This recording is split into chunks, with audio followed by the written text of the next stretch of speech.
Hi everybody, and welcome to our latest how-to webinar. I'm delighted that today we've got Andy who's going to help us all with our Outlook or our email inboxes, but specifically Outlook today. The reason I mentioned that right at the start is because if you do have access to your Outlook and you can get it on your screen while we watch this, I would advise you maybe pull it up, because I know Andy's going to try and make it quite an interactive session so that you can kind of be doing things as we go along. So it's going to be, nice and interactive today.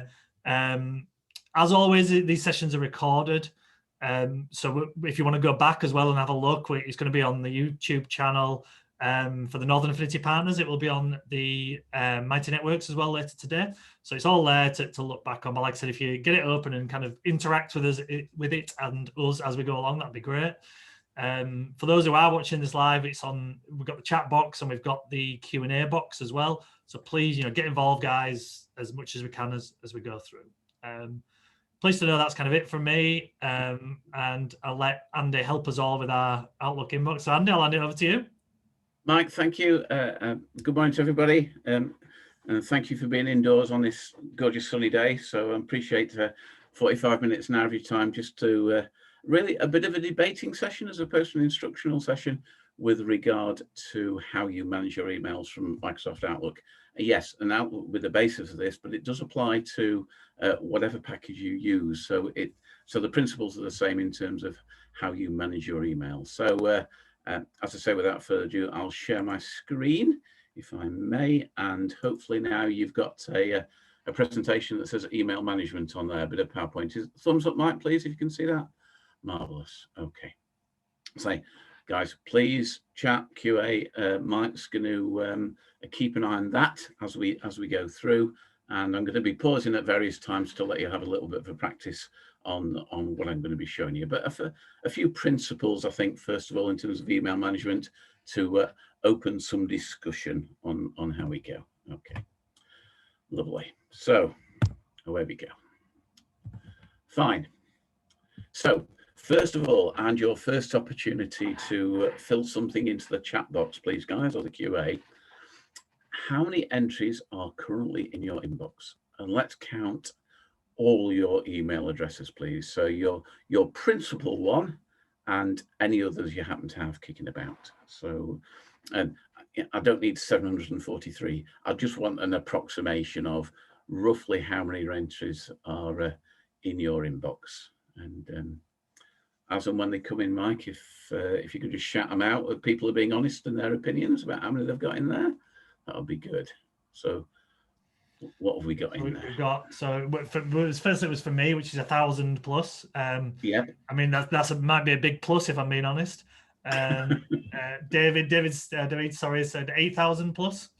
Wow. Okay. As well, which is, I don't think I'm quite at that level, but that's quite big. Yeah, any more, guys, put it into the chat box. They're good to hear.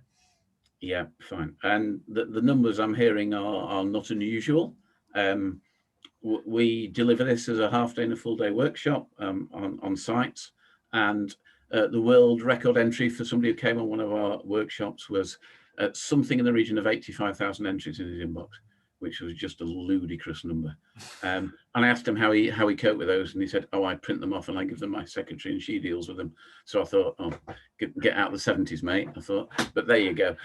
So, and sometimes we see people with single figures and sort of in the hundreds, but the numbers you've talked about are not unusual. Yeah, we've had one that's less than 100, which is great. We've had another 8,000 plus as well. So I think, I think probably anything over 1,000 is pretty common, isn't it? Less than 100 is not a bad number. And what I'm going to endeavour to show you today in the next 45 minutes or so is actually how you can get that number to zero, but more importantly, how you can keep it at zero. And I'll explain the logic of why that's good for you and how you do it as we go through. Okay. Another chat, how many email accounts do you have? And a bit of a caveat to that, how many of those are actually linked to your Microsoft Outlook? What I want to know is, do you actually use Outlook to the feed for more than one inbox, or is your Outlook just one inbox? So I'm interested to know that as well, guys, please.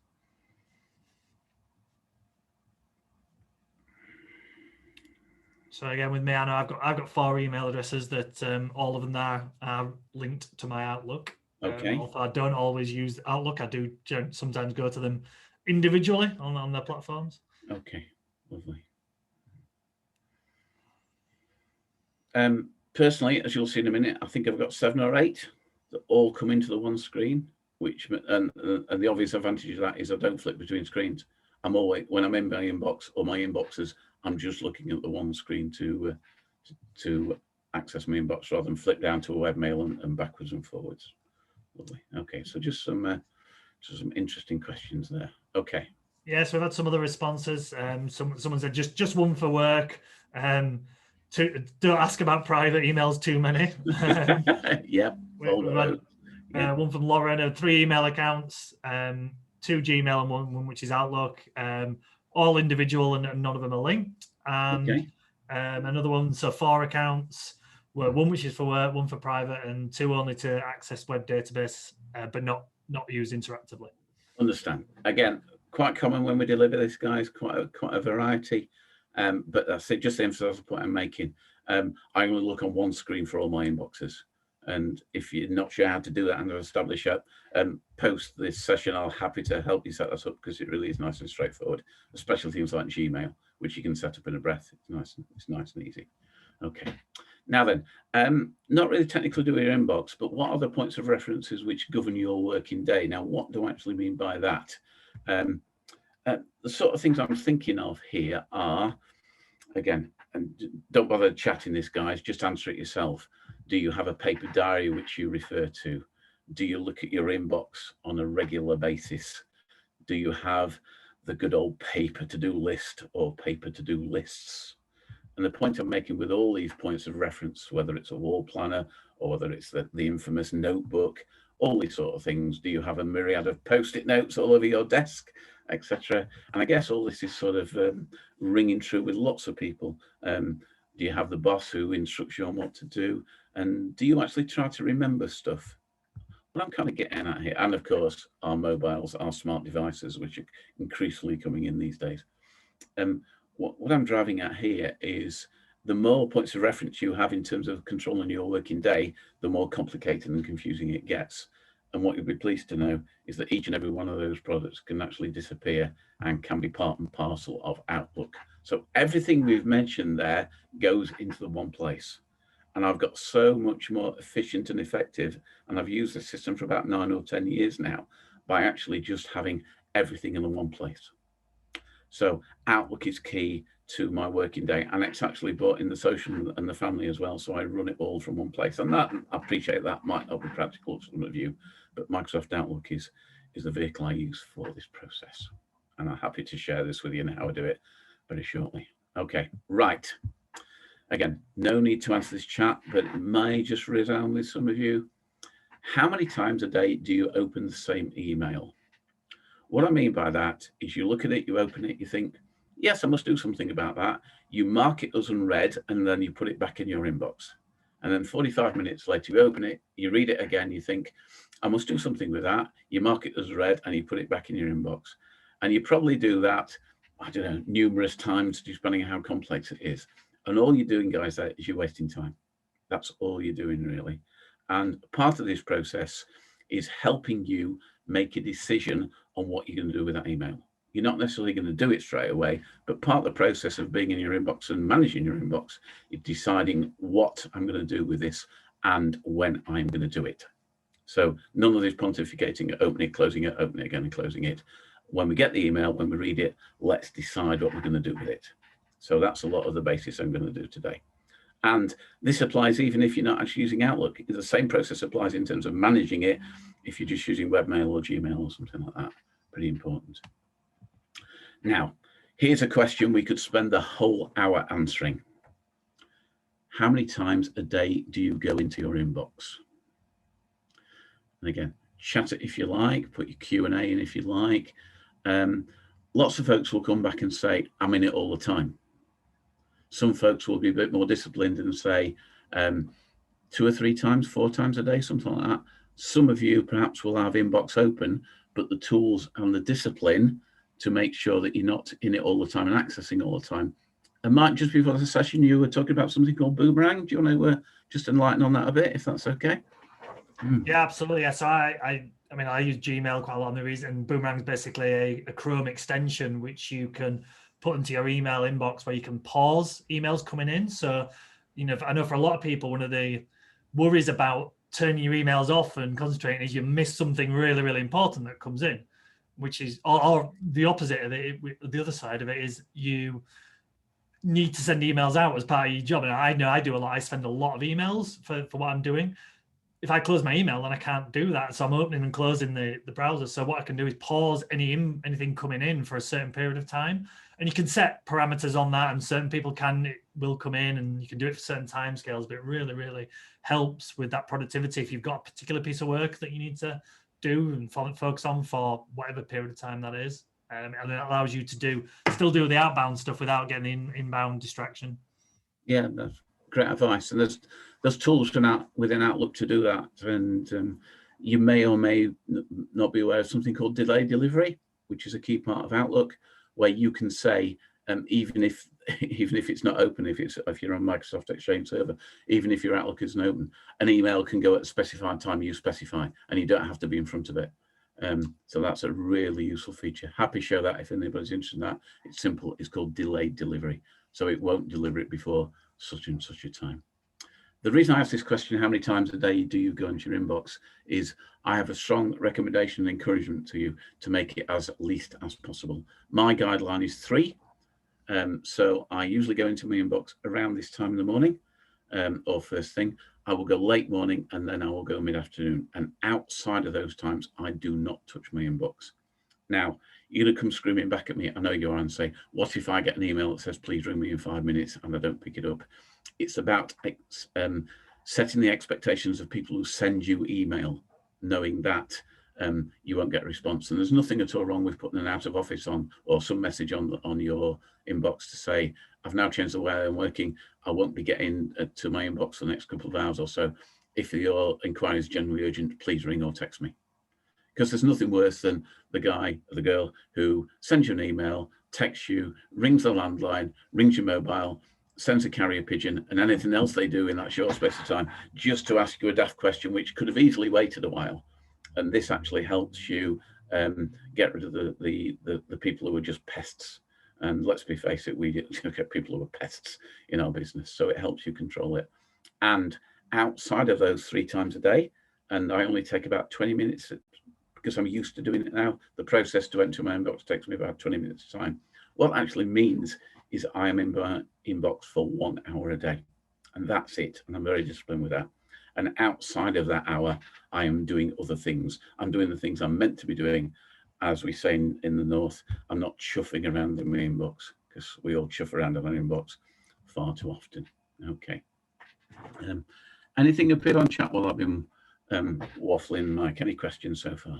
Yeah, so I think most people were saying that basically they're in their emails pretty much constantly, or it's at least open constantly anyway. I know there's one that's mentioned that only really go into it, a bit like you've just mentioned, at certain times and when needed. Sure, yeah, fine.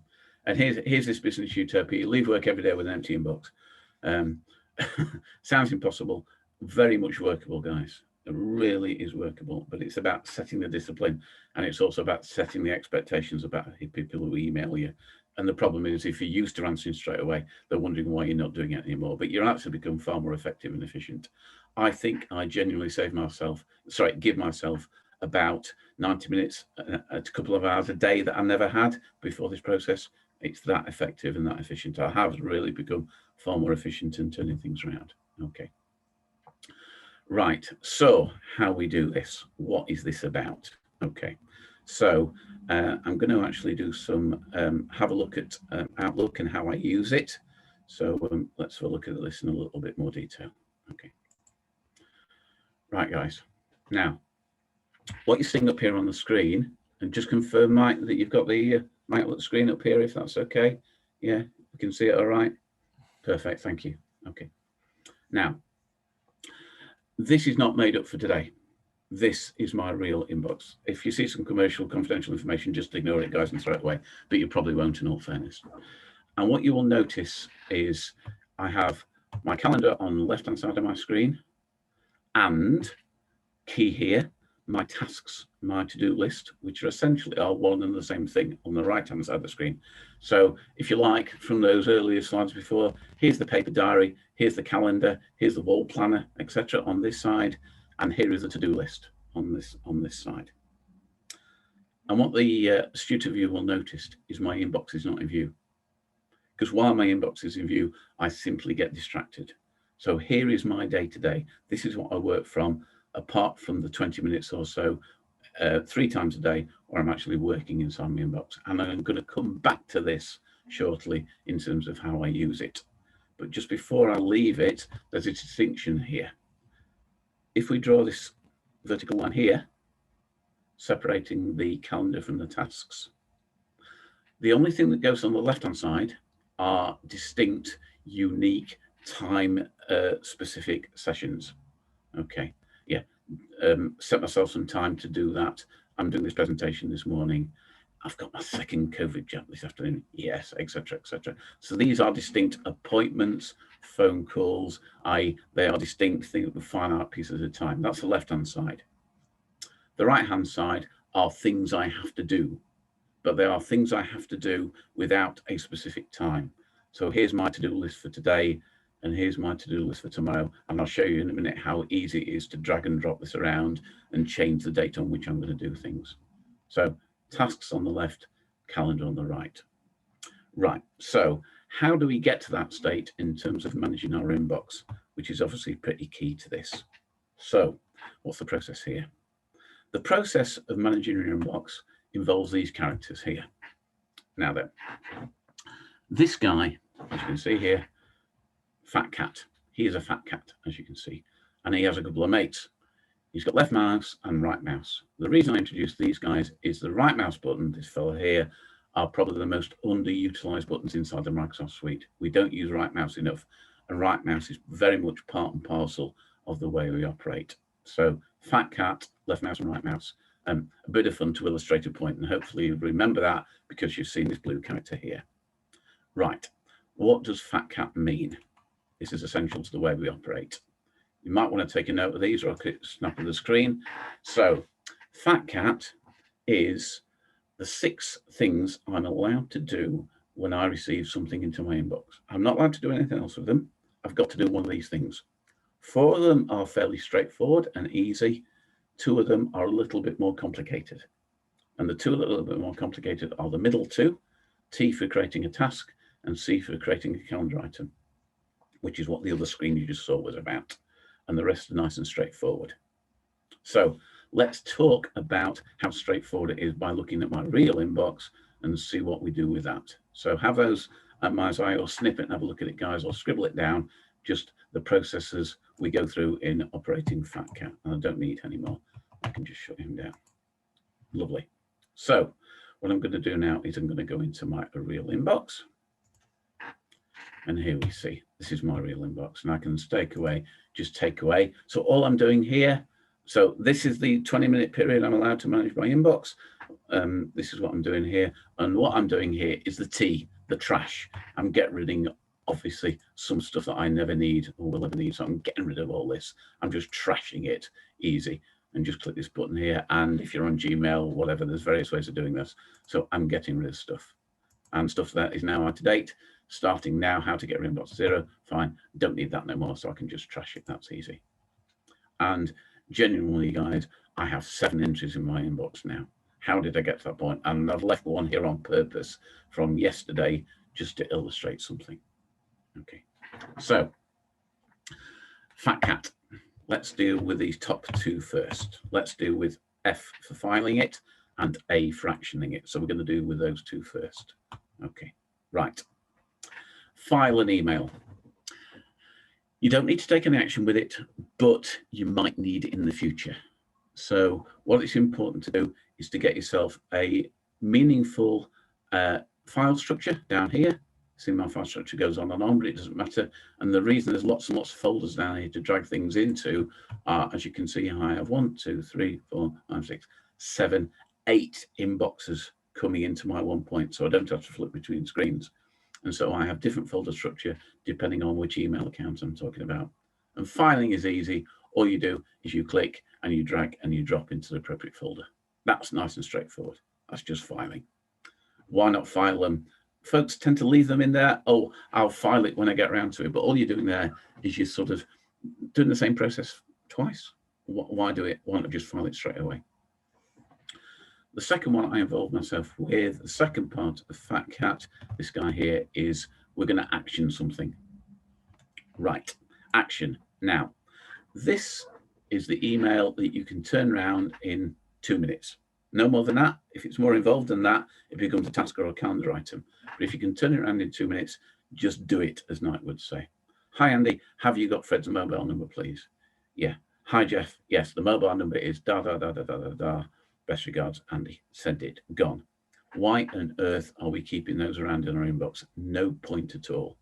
So having actioned that email, that's absolutely fine. Action it, and then you do one or two things. If you think you might need it in the future, you file it. If you definitely won't need it, you trash it. So you action, so you do 0.2, and then you either do 0.1 or 0.6. Again, equally easy. The fifth one I've not mentioned, this fifth one being allocate. Now, what's allocate about? Allocate is if you receive an email and you've received it because you're the person in your company who the sender is known, sorry, just knows you in the company and he doesn't know anybody else. So he sent it to you, but you're not going to action it. It belongs to somebody else. So you're going to be a good corporate citizen here and you're going to allocate it away to somebody else. So that's the fifth one. That's the second A in Fat Cat. You send the email on, perhaps with a little message to say, Fred sent me this, can you deal with it, please, Trevor? And you send it away. And having allocated it to somebody, you do something, one or two things again. You either file it or you trash it. So those top two and those bottom two, pretty straightforward in how we deal with things. No issue there at all. The real value of using Outlook is creating task entries and creating calendar entries. I.e. what we're going to do here outside of our inbox, we're actually going to populate these areas here. So if we create a calendar entry, it's going to go in here. And if we create a task entry, it's going to go in here. So I'll show you this process now, and I'll show you the, how you can use the right mouse button, and you'll have to trust me, I'm pressing the right mouse button, to create a new task entry. So I've got this one from Fiona from this, and I've left it here. Normally I would have made a task out of it straight away, but for the purpose of the learning today, what I'm going to do is I'm going to make a task out of it. So how do I do that? What I'm going to do is I'm going to do a right mouse click and drop of that email down here over the task folder. So right mouse click, I'm keeping the mouse pressed down, and I'm dragging the email over the task folder, and I'm releasing it. I get presented with this little mini menu here.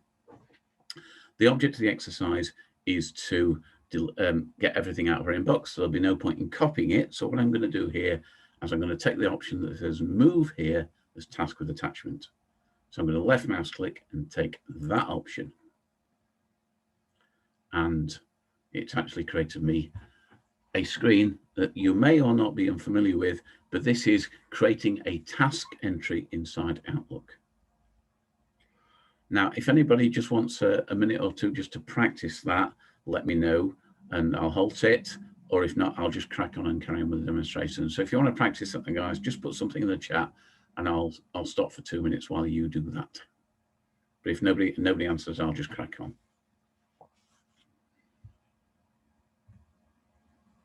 Anything in there, Mike? No need to stop, Andy, I think. Crack on. Okay, no worries. Fine.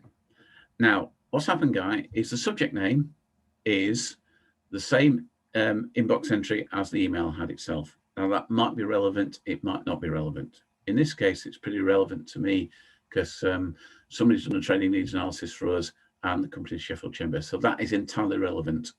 And you could change that if you wish and think about you're writing something on a paper to-do list. And what would you put in there? So that's the subject of the task. I can categorize the task. And I've got all sorts of categories. This is a bit like color coding in calendar because I need to subdivide my work into various sections.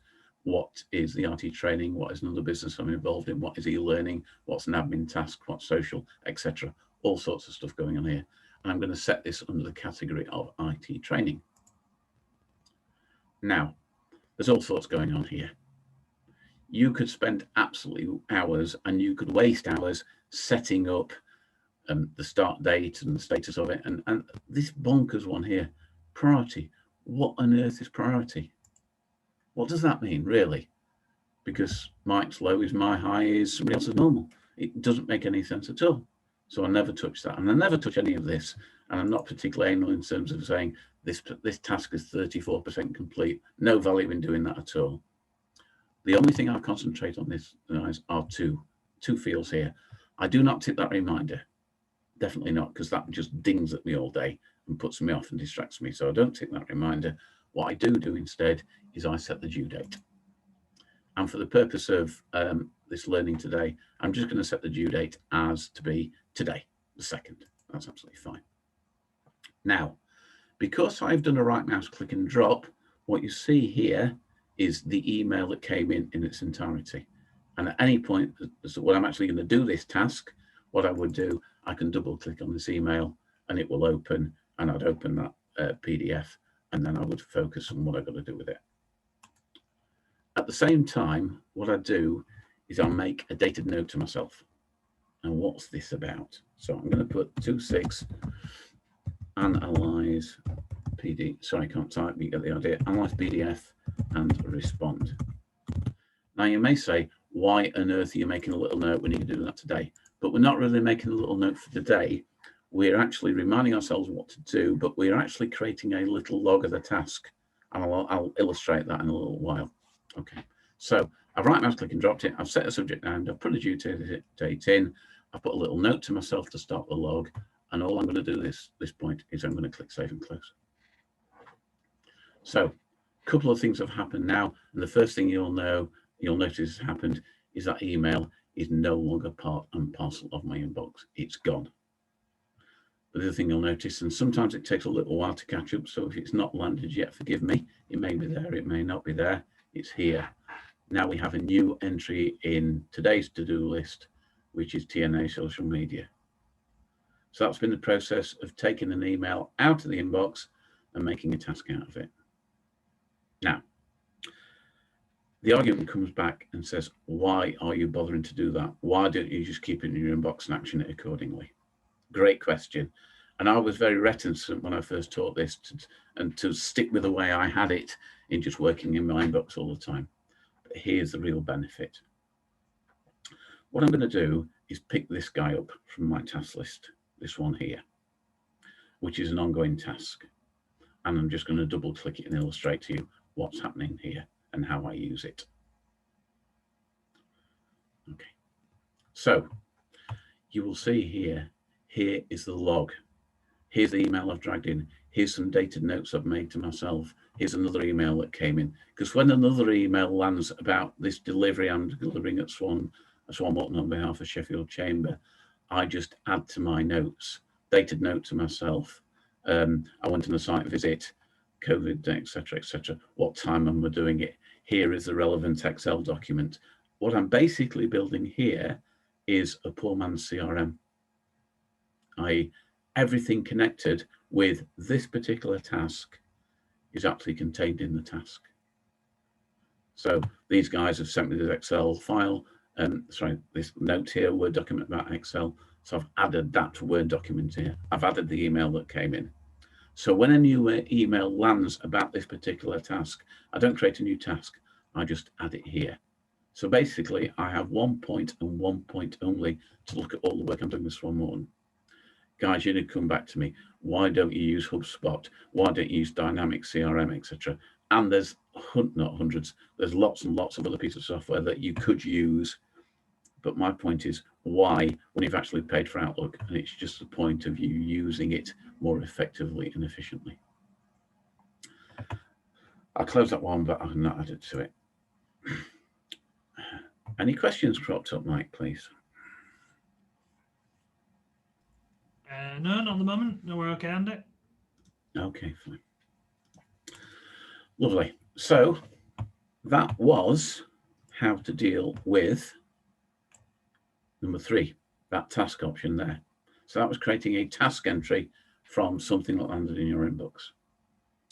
The one we've not dealt with, the 4th one out of the R6 in FatCat, is this calendar entry. And how does that work? Okay, now it's exactly the same process. What I'm going to do at this point is go back to my inbox. Right. And I'm going to pretend that this particular email here is not. I would normally just trash this one. I'm going to pretend that this particular email here is part and parcel of a calendar appointment, a new one. So it's not an invitation in Outlook. Somebody just sent me an email saying, can you meet on Tuesday, for example. So I'm going to use exactly the same process. This, I'm going to right mouse click and drop, but this time rather than do a right mouse click and drop over the task folder, I'm going to do a right mouse click and drop over the calendar folder. So I pick the email up, drag, drop over calendar, let go. And it's a very similar menu to the one you saw before, but slightly different. Remember, the purpose of the exercise is I'm emptying my inbox. So I'm going to move here as appointment with attachment. And the same process applies. And those of you who are familiar with Outlook, it's appeared on the screen. Here is the appointment setting calendar dialog box. And I would fill that in as I would normally fill it in, etc. Blah, blah, blah, all it goes. The key point is the email that came in is already part and parcel of the calendar entry. Having filled in all the information I need, click save and close. It's in my calendar and it's out of my inbox. I won't set it, but you get the general principle of it. Lovely, fine, okay. That is it in terms of FatCat, guys, and that is how I manage my inbox. So I know we've not got time, but that one, that's an existing project. So I would add this particular email to an existing project. The rest information, just a quick look. Yes, move that one. But roughly how long has that taken me? 10, 15 minutes at the very most. And that's explaining things to do, how I get this little down to 0. Really useful, really efficient, really effective. So outside of the hour that I'm in my inbox, what else do I do? How do I manage this little setup here? It helps me make decisions. What I mean by that is, and the real world kicks in, and I get this and I understand it, guys. In a perfect world, I would like to do these 11 things today. It ain't going to happen. Stuff happens. That's what running small business is about. You never get done what you mean to have done, but at least you've got a nice fluid list to show what's not happened. And I know, for example, that this task I'm not going to do here, this student FM recurring tasks, I need to look at that. I need to spend about an hour looking at it. It isn't going to happen. I'm not going to do it today. Because if you miss one of these deadlines, look what happens. And what I'll do, I'll purposely set this deadline up to yesterday on this particular task and click away. Okay, what's happened? It's gone red. That happens automatically in Outlook. So if you miss your due date, the task goes red. Slap in the face, you've not done this. Why have you not done it? All right, fine. In reality, I'm not going to do this today, yesterday. Obviously, I'm not going to do it yesterday. I'm not going to do it today as well. I need to set the due date. I need to look at this tomorrow. It's simple, guys. I could go up here and I could go tomorrow, or better still, and this is what I do, I click and I drag this task into tomorrow's queue. Did I miss? I think I missed. Here we go. I did. Bang. And now that has moved itself into tomorrow's to-do list, which is a damn sight easier, I would imagine, than other processes doing it. It's a damn sight easier than having a paper to-do list and changing the due date. So just to illustrate this, and this KRS personal growth one, I'm now not going to do this until Friday. So same process applies. I pick this up and I drag it and I make it part of Friday's tasks instead. So inevitably, at the end of every working day or the start of the following day, I open my Outlook. I've got heaps of red stuff here because I've not had time to do it.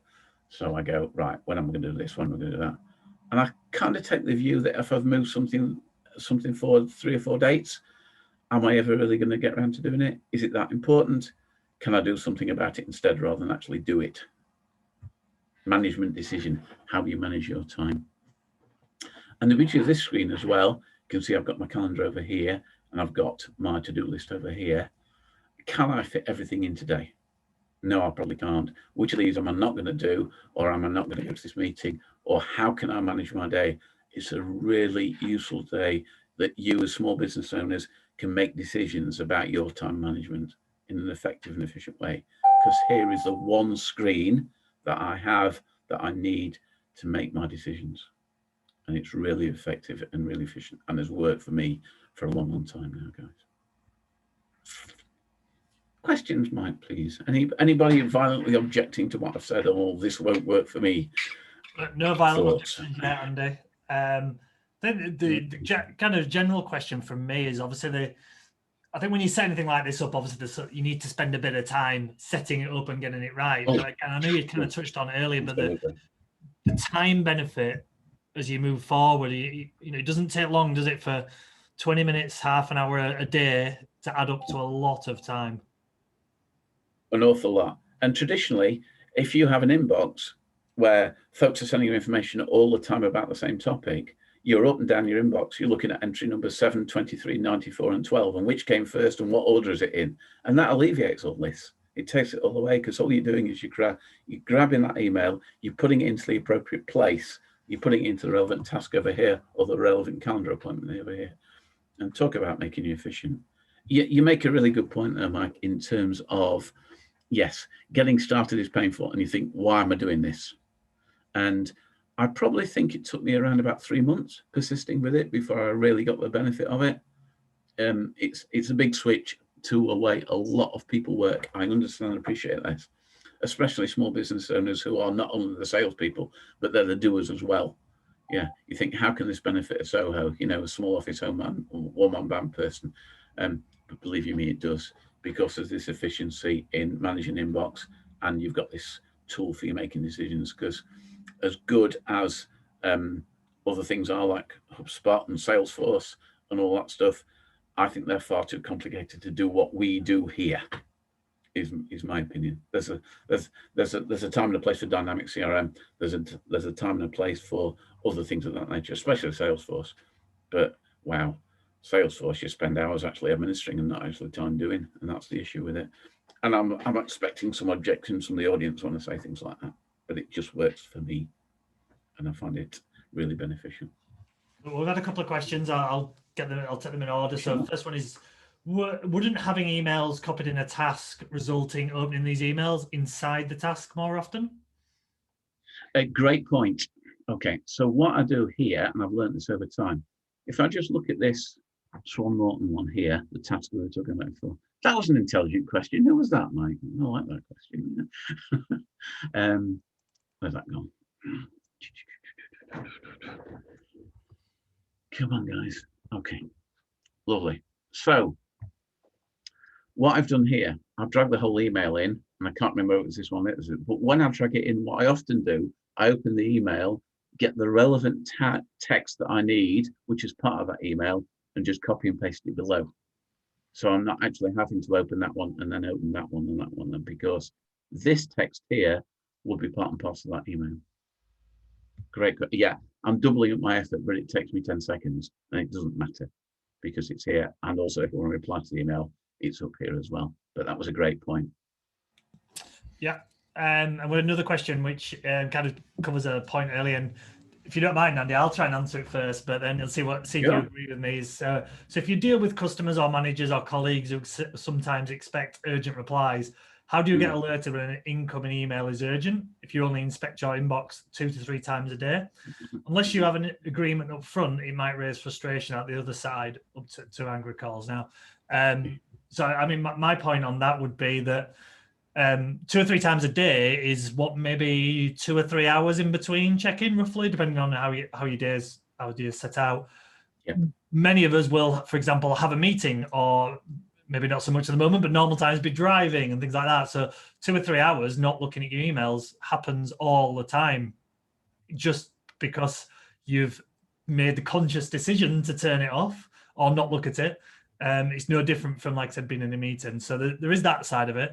I would also say, I think the kind of question is pointing towards setting expectations as well. You can very easily set an out of office type reply, or there's different ways of doing it, but essentially a reply saying, I check my email, and I get it quite a lot with people. I will check my emails at 9, 12, and 4. If your inquiry is urgent and outside these times, call me, text me, WhatsApp me, or whatever the response would be. So I think it is about setting expectations. I would encourage with my team to do that type of thing. I don't want, if I need to speak to them urgent, I would ring them. I wouldn't email them. That's not what email is for. But that's my answer. But Andy, please, I'm sure you can. No, absolutely nothing to add. I would have said exactly those two things. But the issue for some people, and it was certainly in my situation, the issue I had was I'd already set that expectation level of instant reply. But eventually what happens, because as an individual I was becoming more efficient and effective, folks accepted the fact that I wasn't getting back to them till mid-afternoon or whatever. They were okay with that because the bigger picture was I got back with the answer as quickly as I possibly could. But no, it's a great point. It is good. It's not easy, and I think the one thing I would always say on this is that this is hard for one person to do, but it's an educational piece on what actually email is for. Email was never designed as an instant messaging type service. That's not what it. Basically, it was a quicker way of sending a letter. Basically, it was the idea behind it, and it's maybe we've kind of merged it with other forms of communication. And that's the world we're in, and we can't, as an individual, can't really do much about that. We have, and there's a whole new topic on why you should be using Microsoft Teams and the instant messaging inside there in channels rather than using Outlook for your emails. But that's another topic on another day. Yeah, well, absolutely. And there's all sorts of different communication methods in the Slack or whatever it might be, WhatsApp or whatever it might be. So there's millions of different ways of doing it, but it's just kind of what about using. But I think it is hard for one person, so it's not an easy thing. And I've just found by having that out of office, I think people accept that. People are fine. I've never had a problem with it, and I've never known anyone else. So that'd be my one thing from it. In fact, they're respected for it. Yeah, respected for it. And a great question, great point, because it's not easy. It does feel uncomfortable when you first do it. I can speak from experience on that. Way out of my comfort zone when I first put this in place.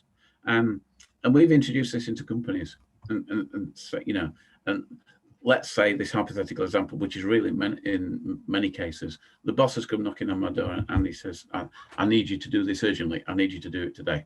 Okay, boss, yeah, I can do it today. However, you can show her this screen and say, I've got these 3 meetings this afternoon, and I've got these 6 or 7 things over here in my task list, which I would like to get done today.